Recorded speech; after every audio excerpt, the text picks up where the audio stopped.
özüm sen Leyli. Aşkındı mən köysəm meyli.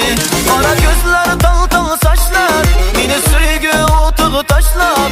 Her karışın yürek yaktı, gözlerimden söygü aktı.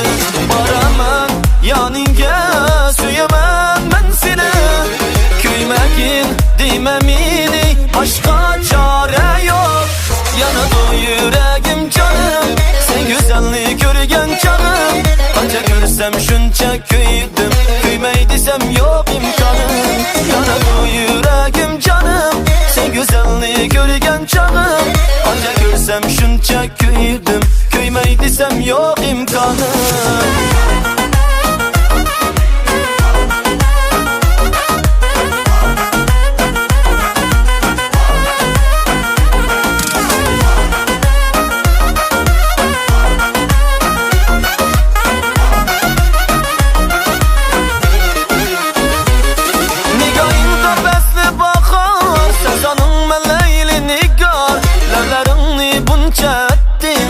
Cəbrini şunca tattım. Qara gözlər, tal saçlar, mini sürgü otuğu taşlar. Her karışın yürek yaktı, gözlerimden sürgü aktı. Baramam yenince söylemem ben seni. Köymekin dememini, başka çarem yok. Yanadı yüreğim canım, sen güzelliği görgen canım. Anca görsem şunca köydüm, köymey desem yok imkanım. Yanadı yüreğim canım, sen güzelliği görgen canım.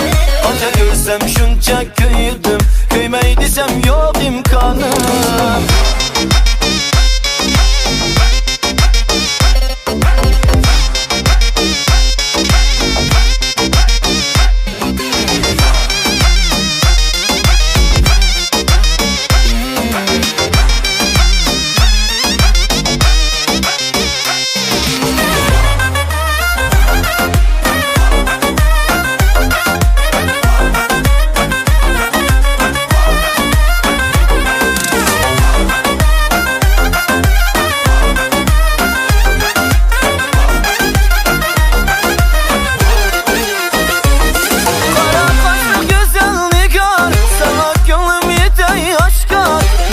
Özüm sen Leyli.